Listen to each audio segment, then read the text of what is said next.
Hello student, मैं आज़ाद चौहान।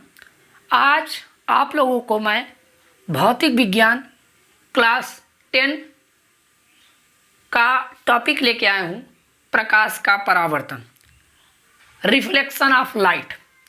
तो reflection of light को समझने के लिए सबसे पहले हमको लाइट, प्रकाश के बारे में जानना बहुत ज़रूरी है। प्रकाश, इस टॉपिक पे हम लोग पढ़ेंगे प्रकाश का परावर्तन, दीप्त वस्तुएं, अदीप्त वस्तुएं और प्रकाश परावर्तन के नियम, दर्पण कितने प्रकार के होते हैं, अवतल दर्पण, उत्तल दर्पण, समतल दर्पण, प्रतिबिंब, सारी चीज़ों के बारे में हम बारी बारी डिस्कस करेंगे। तो सबसे पहले हम समझते हैं लाइट। तो लाइट किसे कहते हैं, प्रकाश किसे कहते हैं। तो प्रकाश क्या कारण है। देखिए, प्रकाश को समझने के लिए आप छोटा सा, आप जानते हैं कि अगर घना अंधेरा हो, रूम में घना अंधेरा हो, आप जाते हैं तो आप किसी न किसी चीज़ से टकरा जाते हैं, क्योंकि आपको पता नहीं चलता कि यहाँ पे ये चीज़ है।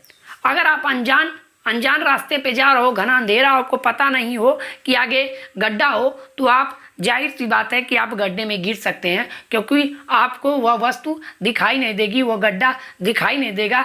तो देखिए, प्रकाश एक ऐसी पावर है, प्रकाश एक ऐसी शक्ति है जिसके कारण हमें वस्तुएं दिखाई पड़ती हैं। तो प्रकाश को समझने के लिए प्रकाश की परिभाषा जानना बहुत जरूरी है। तो प्रकाश किसे कहते हैं। प्रकाश एक विद्युत चुंबकीय तरंग है। प्रकाश क्या है। प्रकाश एक विद्युत चुंबकीय तरंग है जो हमारे नेत्र पर दृष्टि संवेदना उत्पन्न करता है, जिससे हमें वस्तुएं दिखाई देती हैं। एक बार और, प्रकाश एक विद्युत चुंबकीय तरंग है जो हमारे नेत्र पर दृष्टि संवेदना उत्पन्न करता है, जिससे हमें वस्तुएं दिखाई देती हैं। अब आती है प्रकाश। देखिए, प्रकाश के गुणों के कारण वस्तुएं दो प्रकार की होती हैं। एक वह वस्तुएं जो अपने आप प्रकाश उत्पन्न करती हैं, एक वह वस्तुएं जो दूसरे के प्रकाश से प्रकाशित होकर प्रकाश उत्पन्न करती हैं, प्रकाश को देते हैं। ये प्रकाश स्वयं नहीं उत्पन्न करते, इन वस्तुओं को अदीप्त वस्तुएं कहते हैं। यानी दीप्त वस्तुएं, ल्यूमिनस बॉडी किसे कहते हैं। वे वस्तुएं, दीप्ति के बारे में, वे वस्तुएं जो स्वयं प्रकाश उत्पन्न करती हैं दीप्त वस्तुएं कहलाती हैं। जैसे दीपक हो गया, जलता हुआ दीपक, सूर्य, बल्ब और भी आदि। जैसे दीपक, सूर्य, बल्ब इत्यादि। अब आते हैं अदीप्त वस्तुएं। तारे भी हो जाएंगे, तारे भी स्वयं प्रकाश उत्पन्न करते हैं। अब आते हैं अदीप्त वस्तुएं के, नॉन ल्यूमिनस बॉडी के। वे वस्तुएं जो दूसरे के प्रकाश से प्रकाशित होते हैं। वे वस्तुएं जो दूसरे के प्रकाश से प्रकाशित होते हैं अदीप्त वस्तुएं कहलाती हैं। जैसे हो गया चंद्रमा सूर्य के प्रकाश से प्रकाशित होता है। चंद्रमा हो गया, पृथ्वी भी हो गई, पृथ्वी नीली दिखाई देते हैं, नीला प्रकाश देता है, और भी होंगे। तो वे वस्तुएं जो स्वयं प्रकाश उत्पन्न करती हैं उनको कहते हैं दीप्त वस्तुएं, और जो दूसरे के प्रकाश से प्रकाशित होते हैं अदीप्त वस्तुएं कहलाते हैं। कांच भी आ जाएगा। अगर कांच को दूसरी तरफ लाइट को जलाइए तो कांच से टकरा कर लाइट वापस आएगी, तो जैसे लगेगा कि कांच क्या हो रहा है, कांच पे चिकनी कोई भी परत हो, वो भी क्या होती है, दूसरे के प्रकाश से प्रकाशित होती है। ये हो गया हमारा दीप्त और अदीप्त। यानी दीप्त वस्तुएं उन्हें कहते हैं जो स्वयं प्रकाश उत्पन्न करते हैं, उन्हें दीप्त वस्तुएं, और जो दूसरे के प्रकाश से प्रकाशित होते हैं उन्हें अदीप्त वस्तुएं कहते हैं। अगली हेडिंग आती है प्रकाशिक माध्यम। क्या आता है, प्रकाशिक माध्यम। Optical medium. क्या आता है, ऑप्टिकल मीडियम। देखिए, जो प्रकाशिक माध्यम होते हैं वो तीन होते हैं। पहला होता है पारदर्शी माध्यम, दूसरा होता है पारभासी माध्यम, तीसरा होता है अपारदर्शी माध्यम। तो पारभासी माध्यम किसे पारदर्शी माध्यम किसे कहते हैं? पहले समझ लेते हैं प्रकाशिक माध्यम किसे कहते हैं। यानी प्रकाशिक माध्यम क्या होता है? यानी जिन पदार्थों से होकर प्रकाश गुजरता है, जिन पदार्थों से होकर प्रकाश गुजरता है उसे प्रकाशिक माध्यम कहते हैं। जिन पदार्थों से प्रकाश गुजरता है उसे प्रकाशिक माध्यम कहते हैं। अब आती है तीनों इसके माध्यम के प्रकार के बारे में। 3 माध्यम होते हैं, पारदर्शी, पारभासी, अपारदर्शी। तो हम समझते हैं पारदर्शी माध्यम। जिस माध्यम से प्रकाश पूरी तरह से आर पार हो जाए, जिस माध्यम से प्रकाश पूरी तरह से आर पार हो जाए या इस पार से उस पार चला जाए, ऐसे माध्यम को पारदर्शी माध्यम कहते हैं। जैसे पानी, साफ पानी, कांच, वायु इत्यादि। साफ पानी हो उसमें भी प्रकाश गुजर सकता है, कांच में से भी गुजरता है और हवा में से भी गुजरता है। अगला आता है पारभासी माध्यम, जिस माध्यम से होकर, पारभासी माध्यम यानी जिस माध्यम से होकर प्रकाश आंशिक रूप से आर पार हो या उस पार जाए, तो ऐसे माध्यम को पारभासी माध्यम कहते हैं। एक बार और, जिस माध्यम से प्रकाश का आंशिक रूप ही उस पार जाए, ऐसे माध्यम को पारभासी माध्यम कहते हैं। जैसे घिसा हुआ कांच, घिसा हुआ कांच, तेल लगा हुआ कपड़ा, तेल लगा हुआ कागज, लगा हुआ कागज,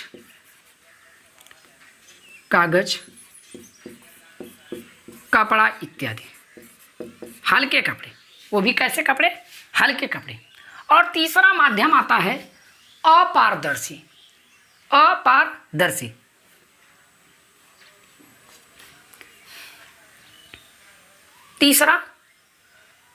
तीसरा माध्यम आता है कागज। तीसरा माध्यम आता है अपारदर्शी माध्यम। अपारदर्शी माध्यम किसे कहते हैं?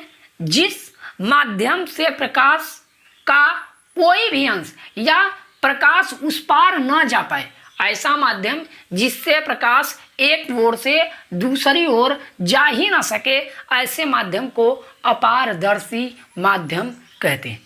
ऐसा माध्यम जिससे प्रकाश एक ओर से दूसरी ओर जा ही ना सके या जाए ना, तो ऐसे माध्यम को कहते हैं अपारदर्शी माध्यम। जैसे दीवाल ही ले लीजिए, दीवाल, मोटा कपड़ा और बहुत सारे आप लोग जानते होंगे, तमाम सारी चीजें हैं।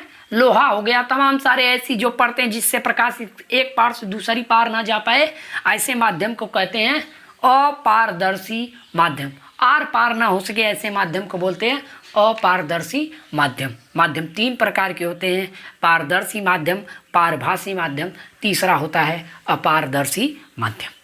इसके बारे में जान लिए हम लोग। अगली बात आती है, अगले हेडिंग आती है प्रकाश किरण पुंज। प्रकाश किरण पुंज किसे कहते हैं? पुंज का मतलब होता है गुच्छा, समूह। यानी जब एक ही दिशा में जाने वाली, प्रकाश किरण पुंज की परिभाषा होगी एक ही दिशा में जाने वाली प्रकाश किरणों के समूह को, एक ही दिशा में जाने वाली प्रकाश किरणों की समूह को प्रकाश किरण पुंज कहते हैं। क्या कहेंगे? एक ही दिशा में जाने वाली प्रकाश किरणों के समूह को प्रकाश किरण पुंज कहते हैं। इतनी बात क्लियर? अब अगली हेडिंग आती है अभिसारी किरण पुंज। क्या कहेंगे? अभिसारी किरण पुंज। अब अभिसारी किरण पुंज का मतलब जब प्रकाश किरणें, अनेक प्रकाश किरणें जाके क्या हो, एक ही बिंदु पर मिले। जब अनेक प्रकाश किरणें क्या हो, किस बिंदु पर? एक ही बिंदु पर मिले। जब जब एक ही दिशा में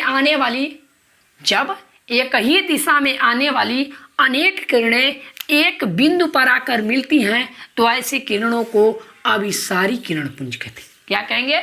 जब एक ही दिशा में आने वाली प्रकाश किरणें आकर एक ही बिंदु पर मिलती हैं तो ऐसे किरणों को क्या कहते हैं? अभिसारी किरण पुंज कहते हैं। यानी सारी किरणें आकर क्या होती हैं? एक ही बिंदु पर मिलती हैं। जब अनेक किरणें एक ही दिशा में आकर के एक बिंदु पर मिलती हैं तो ऐसे किरणों को कहते हैं अभिसारी किरण पुंज। अगली बात आती है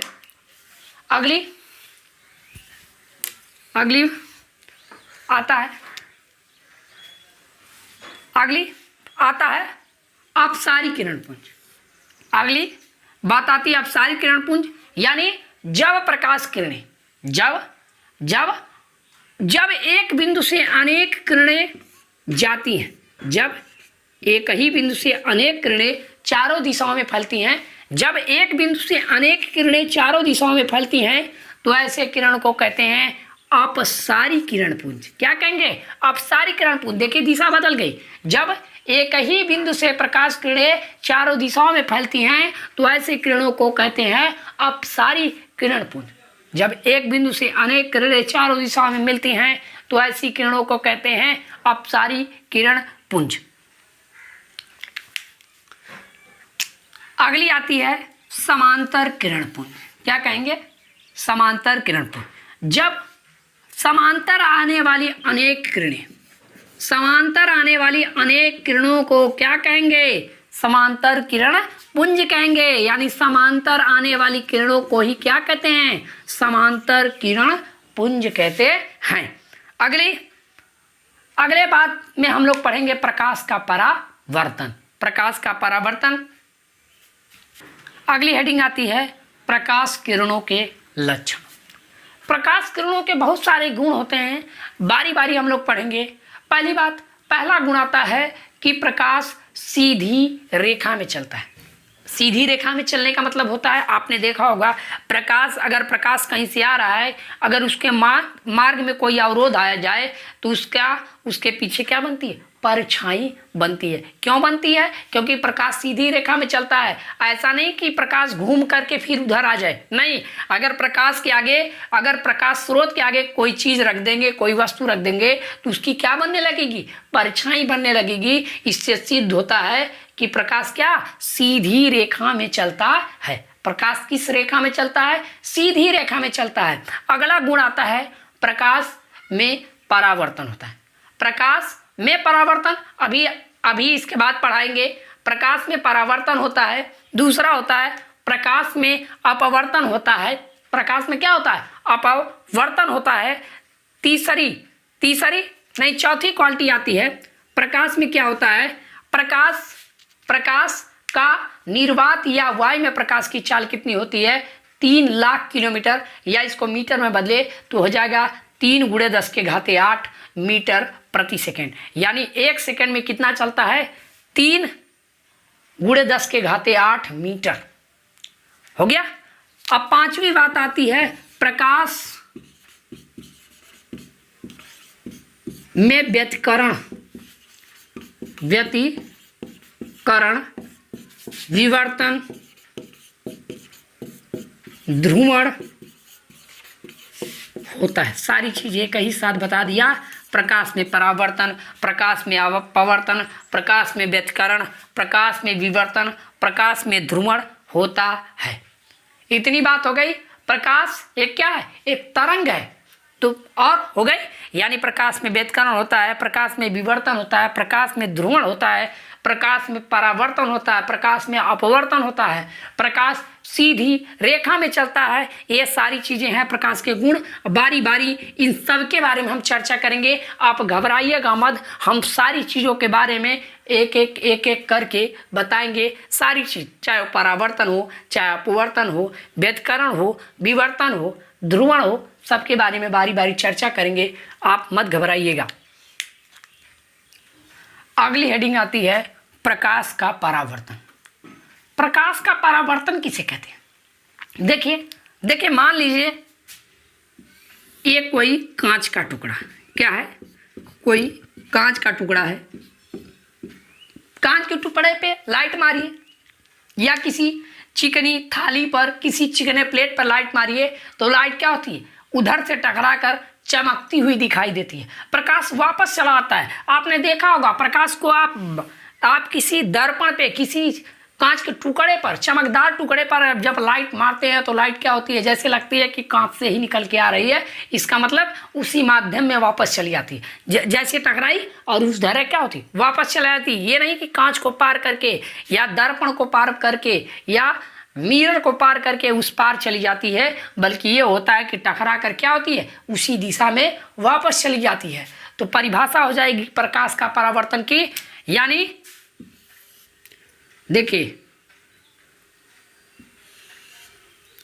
हो जाएगी, यानी प्रकाश किरणें जब एक माध्यम में, जब प्रकाश किरणें किसी चिकने सतह से टकराकर, किसी चिकने तल से टकराकर उसी माध्यम में, किस माध्यम में, उसी माध्यम में, जैसे पानी है तो पानी में, हवा है तो हवा में ही, कांच है तो कांच में ही वापिस चली जाती हैं। तो माध्यम 3 प्रकार के होते हैं, ठोस, द्रव और गैस। तो प्रकाश का परावर्तन हम लोग पढ़ रहे हैं। तो जब प्रकाश किरणें एक माध्यम से, जब प्रकाश किरणें किसी चिकने तल से टकराकर, जब प्रकाश किरणें किसी चिकने तल से टकराकर उसी माध्यम में वापिस चली जाती हैं तो ऐसी घटना प्रकाश का परावर्तन कहलाता है। एक बार परिभाषा पुनः, जब प्रकाश किरणें किसी चिकने तल से टकराकर उसी माध्यम में वापिस चली जाती हैं तो ऐसी घटना को प्रकाश का परावर्तन कहते हैं। और आने वाली किरण, ये जो टकराती है, इस किरण को बोलते हैं आपतित किरण। कौन सी किरण? आपतित किरण। इस आने वाली किरण को क्या कहते हैं? आपतित किरण। और जो टकरा कर जाती है इसको बोलते हैं परावर्तित किरण। परावर्तित किरण। अगर जहां पे टकरा रही है इस बिंदु से अगर एक लंब डालें तो इस लंब को बोलते हैं अभिलंब। क्या बोलते हैं? अभिलंब। और जो एक कोण बनता है अभिलंब और आपतित किरण के बीच, इसको बोलते हैं आई, इसको बोलते हैं आपतन कोण। क्या बोलते हैं? आपतन कोण। और इसको बोलते हैं आर, इसको बोलते हैं परावर्तन कोण। और जिस बिंदु से टकराती हैं इस बिंदु को बोलते हैं आपतन बिंदु। क्या बोलते हैं? आपतन बिंदु। क्या बोलते हैं? आपतन बिंदु। यानी परिभाषा हो जाएगी, जब प्रकाश किरणें किसी चिकने तल से टकराकर उसी माध्यम में वापस चली जाती हैं तो इस घटना को आपतन परावर्तन कहते हैं। क्या कहते हैं? प्रकाश का परावर्तन कहते हैं। आने वाली किरण को आपतित किरण तथा टकराकर उसी माध्यम में वापस जाने वाली किरण को परावर्तित किरण। और जिस बिंदु पे टकराती हैं अगर वहां पे एक लंब डाले तो इसको बोलते हैं अभिलंब। और जिस बिंदु से किरणें टकराती हैं उस बिंदु को बोलते हैं आपतन बिंदु। और अब क्या बोलेंगे? अभिलंब तथा आपतित किरण के बीच बना कोण आपतन कोण कहलाता है। और अभिलंब और परावर्तित किरण के बीच बने कोण को परावर्तन कोण कहते हैं। सारी चीजें मैं ये कई बार में बता दिया। यानी जब प्रकाश किरणें किसी चिकने तल से टकराकर उसी माध्यम में वापस चली जाती हैं तो यह घटना प्रकाश का परावर्तन कहलाता है। और आने वाली किरण को आपतित किरण तथा उसी माध्यम में टकराकर वापस जाने वाली किरण को परावर्तित किरण कहते हैं। और जिस बिंदु से टकराती हैं किरणें उस बिंदु को आपतन बिंदु कहते हैं। और उस बिंदु से डाला गया लंब अभिलंब कहलाता है। और अभिलंब और आपतित किरण के बीच बने कोण को आपतन कोण कहते हैं। और साथ ही साथ हम लोग बोलेंगे अभिलंब तथा परावर्तित किरण के बीच बने कोण को हम क्या कहते हैं? परावर्तन कोण कहते हैं। चलो कर, अगली हेडिंग आती है प्रकाश परावर्तन के नियम। प्रकाश परावर्तन के नियम। प्रकाश परावर्तन के दो नियम होते हैं।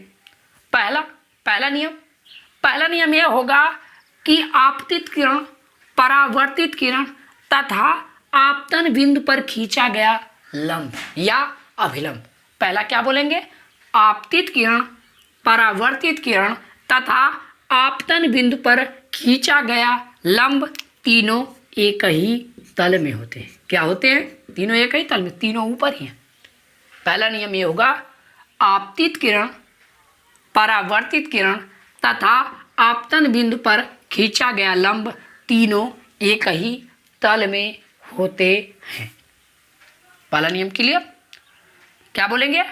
आपतित किरण, परावर्तित किरण तथा आपतन बिंदु पर खींचा गया लंब तीनों एक ही तल में होते हैं। इतनी बात क्लियर? अब दूसरा नियम आता है आपतन कोण। आपतन कोण, एक कोण दोनों क्या होते हैं? बराबर होते हैं। तो कहेंगे दूसरा नियम यही होगा कि आपतन कोण, परावर्तन कोण सदैव बराबर होते हैं। आपतन कोण सदैव परावर्तन कोण के बराबर होता है, यही है दूसरा नियम। यानी क्या कहेंगे? आपतन कोण सदैव परावर्तन कोण के बराबर होता है, ये हो जाएगा दूसरा नियम। और प्रथम नियम ये होगा कि आपतित किरण, परावर्तित किरण तथा आपतन बिंदु पर खींचा गया लंब तीनों एक ही तल में होते हैं। That's all. आज का हमारा टॉपिक यही खत्म होता है। कल हम लोग पढ़ेंगे गोलीय दर्पण और उत्तल दर्पण, अवतल दर्पण तथा समतल दर्पण के बारे में पढ़ेंगे और प्रतिबिंब कैसे बनते हैं, इमेज कैसे बनते हैं, इसके बारे में हम लोग पढ़ते हैं। अगर आपको यह वीडियो अच्छा लगा हो, यदि आपको समझने में कठिनाई हो, अगर ये कठिनाई हो तो आप कमेंट में लिखें। हम आपके सॉल्यूशन को ज़रूर, आपके हल को ज़रूर सरल बनाने की कोशिश करेंगे। और हमारे साथ ही साथ हमारे वीडियो को लाइक, कमेंट और सब्सक्राइब करना ना भूलें। That's all.